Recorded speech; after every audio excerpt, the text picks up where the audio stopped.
Bangla share বাজারে আরো একবার আমাদের সকলকে স্বাগত। শেয়ার বাজারে আবারও একটা স্ক্যামের খবর আসছে এবং এবারের যে খবরটা আসছে সেটা আসছে জেনসেল ইঞ্জিনিয়ারিং লিমিটেড কোম্পানির তরফ থেকে।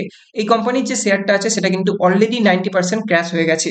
ব্লু স্মার্ট বন্ধ হয়ে গেল এবং সেবি এক্সপোজ করলো জেনসেলকে। ব্লু স্মার্টের সাথে জেনসেলের কি সম্পর্ক সেটার ব্যাপারে আলোচনা করব, কিন্তু তার আগে বলে রাখি ব্লু স্মার্ট হচ্ছে এমন একটা কোম্পানি, আমরা যেমন ওলা ইউজ করি, উবের ইউজ করি এক জায়গা থেকে অন্য জায়গায় যেতে, তেমনই ব্লু স্মার্টও ছিল। এরাও কিন্তু এই সেম সার্ভিস দিত। আর বলে রাখি এদের প্রত্যেকটা গাড়ি কিন্তু ইলেকট্রনিক ভেহিকলস ছিল, এরা একটু এনভায়রনমেন্ট ফ্রেন্ডলি বিহেভিয়ার রাখতো। এবার আমরা আলোচনা করব এই দুটো কোম্পানির মধ্যে কি সম্পর্ক। তো ব্লু স্মার্ট মোবিলিটি 2019 সালে আসে এবং এরই যে পেরেন্ট কোম্পানি সেটা হচ্ছে কি জেনসেল ইঞ্জিনিয়ারিং লিমিটেড। তো এটা হচ্ছে বড় কোম্পানি এবং এটা হচ্ছে ছোট কোম্পানি। এই দুটো কোম্পানির মালিক হচ্ছে অনমোল সিং জগ্গি এবং পুনিত সিং জগ্গি, এই দুই ভাই এই দুই কোম্পানি তৈরি করে। এবং এই স্টকটা কিন্তু স্টক মার্কেটে লিস্টেড নয়, কিন্তু জেনসেলের স্টক আছে এবং জেনসেলের স্টক দেখতেই পাচ্ছেন কি অবস্থা। 1100 টাকার কাছাকাছি হাই ছিল, সেখান থেকে পড়ে গেছে 116 টাকার কাছাকাছি, 90%-এর কাছাকাছি একটা কারেকশন।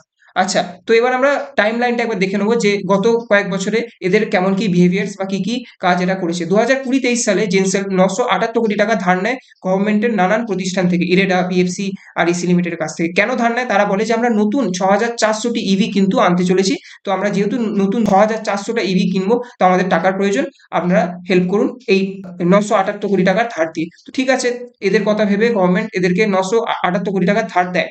এবং এরপরই 2022-23 সালে কি হয়, এদের নতুন গাড়ি দিল্লি এনসিআর, মুম্বাই এবং নানান জায়গায় চলতে শুরু করে। আচ্ছা, 2023 পর্যন্ত সব ঠিকঠাক ছিল। 2024-এর প্রথম দিক থেকে কিন্তু জায়গাটা অনেকটা বিগড়াতে শুরু করে, নানান রেড ফ্ল্যাগ দেখা যায়, নানান ফেক ডকুমেন্টস মানে কি ভুল তথ্য কিন্তু আসতে থাকে এই কোম্পানির উপরে। এবার 2025 সালে এপ্রিল মাসে গিয়ে এই মাসেই দেখাচ্ছে কি সেবি কিন্তু এদের স্ক্যামটা ধরে ফেললো। কি স্ক্যাম করেছে এরা? তো এরা বলেছিল যে আমাদের 978 কোটি টাকা লাগবে 6400টা ইভি কিনবো বলে, কিন্তু এরা কিনেছে কটা? 4704টি। তাহলে বাকি টাকাটা এরা কি করলো?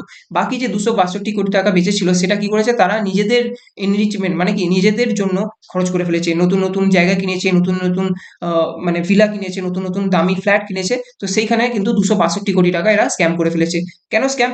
আপনি গভর্নমেন্টের কাছে বলছেন কি না আমরা আমাদের ব্যবসাটাকে বাড়াবো, আমরা নতুন গাড়ি কিনবো, আমাকে টাকা দিন, কিন্তু সেই লোনটা পেয়ে আপনি কি করছেন? গাড়ি অত না কিনে অনেক কম গাড়ি কিনে বাকি টাকাটা কি করছেন? আপনি নিজের জন্য খরচ করছেন, নিজেরা মিলে আত্মসাৎ করছেন। তো এই স্ক্যামটা ধরা পড়ে এবং এখন কি দেখতে পাওয়া যাচ্ছে যে এই দুই ভাইকে স্টক মার্কেট থেকে একদম ব্যান করা হয়েছে। এরা কোনো ট্রেড বা ইনভেস্টমেন্ট বা কোনো অ্যাক্টিভিটি স্টক মার্কেটে করতে পারবে না। আর জেনসেলের যে স্টক আছে সেটা 85% পড়ে গেছে। আমরা যারা ইনভেস্টার আছি তাদের টাকাটা জলে গেল। আচ্ছা, এবার বলবো যে দেখুন এই খবরটা মেবি আপনি অন্য কোথাও পেয়ে যাবেন, কোথাও আর্টিকেল দেখতে পারেন, কোথাও কোথাও ভিডিও দেখতে পারেন, কিন্তু এরকম স্ক্যাম থেকে বাঁচবেন কি করে? এর সলিউশন কি আছে? এরকম স্ক্যাম আমরা প্রায়ই দেখতে পাই, স্টকটা উপরে থাকে তারপর হঠাৎ করে এরকম 80% 90% ক্র্যাশ হয়ে যায়।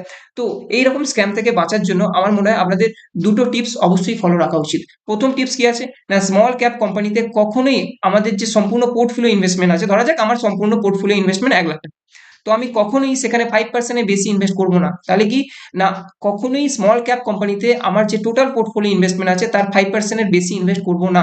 ঠিক আছে? তো আমার যদি পোর্টফোলিও ইনভেস্টমেন্ট 1 লাখ টাকা হয়, আমি কখনোই স্মল ক্যাপ কোনো কোম্পানিতে 5,000 টাকার বেশি ইনভেস্টমেন্ট করবো না। তারপর কি নাম্বার 2, যে কোনো কোম্পানিতে সেটা স্মল ক্যাপ হোক, মিড ক্যাপ হোক, লার্জ ক্যাপ হোক, ঠিক আছে, লার্জ ক্যাপেও আপনি দেখতে পাচ্ছেন কেমন কারেকশন হয়। কোনো কোম্পানিতে আমি 7% এর বেশি কিন্তু ইনভেস্টমেন্ট করবো না, করলে সেটা কি হবে? অত্যন্ত ঝুঁকিপূর্ণ হবে। তো এই দুটো রুল অবশ্যই আপনি পারলে স্ক্রিনশট নিয়ে নিয়ে রাখতে পারেন, আপনার টাকা কিন্তু সেভ হয়ে যাবে যদি এরকম কোনো বড় স্ক্যাম চলে আসে হঠাৎ করে। তো এই রইলো আজকের ভিডিও, আশা করছি ভিডিওটি ভালো লেগেছে। ভিডিওটি ভালো লাগলে অবশ্যই লাইক শেয়ার সাবস্ক্রাইব করবেন। ভালো থাকবেন, নিজের খেয়াল রাখবেন। শুভরাত্রি।